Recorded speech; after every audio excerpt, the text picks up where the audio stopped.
Bonsoir à tous et à toutes.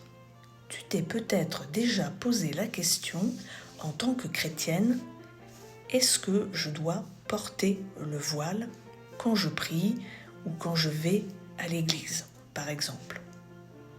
Alors ceux et celles qui affirment que la femme doit porter le voile se basent sur 1 Corinthiens chapitre 11. En fait, ce n'est pas important pour Dieu que tu pries voilé ou non voilé. D'ailleurs, l'obligation du port du voile a à voir avec les traditions de l'époque corinthienne. Donc c'est d'abord apparu dans le christianisme. En effet, lorsque l'apôtre Paul parlait du voile, c'était dans un contexte culturel à l'époque.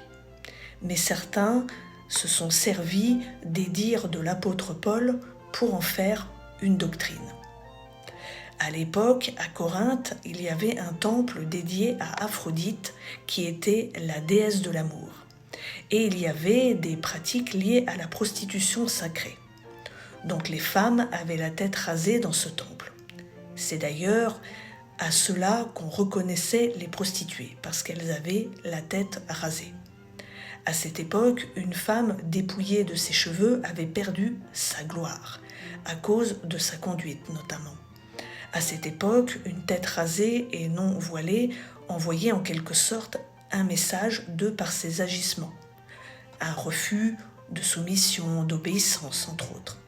À l'époque, le voile et la longueur des cheveux signifiaient la soumission de la femme à Dieu et à l'autorité établie sur elle, notamment l'autorité masculine.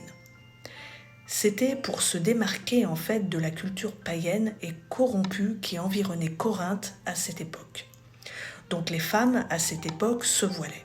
En quelque sorte, la prostituée devait se cacher sous un voile et la femme en général devait prier voilée en public ou pendant un culte, si elle ne portait pas les cheveux longs par exemple. À cette époque, dans la culture corinthienne, une femme qui se voilait en public ou pendant le culte manifestait sa soumission à l'autorité.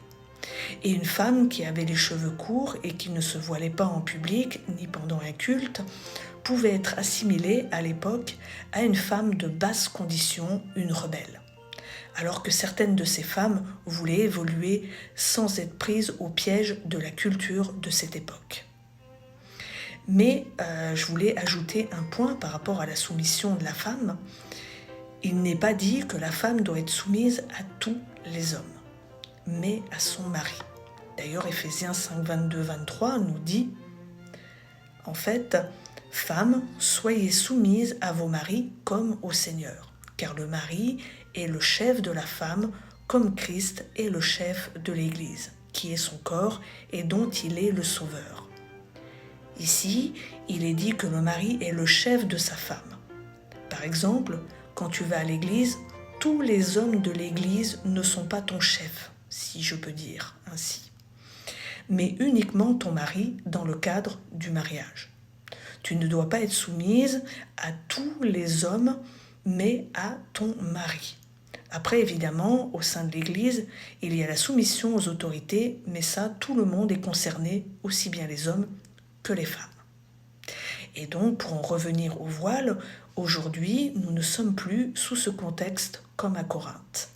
C'était surtout une culture patriarcale qui dominait à l'époque. C'était une démarcation entre les hommes et les femmes, une tradition imposée par les hommes. En fait, que tu portes le voile ou que tu ne le portes pas, ça ne fera pas de toi quelqu'un de plus spirituel ou de moins spirituel. Car Dieu n'est pas impressionné par ton voile, parce qu'il regarde au cœur. D'ailleurs, 1 Samuel 16, verset 7 nous dit la chose suivante, « Mais l'Éternel dit à Samuel, ne prête pas attention à son apparence et à sa grande taille, car je l'ai rejeté. En effet, l'Éternel n'a pas le même regard que l'homme.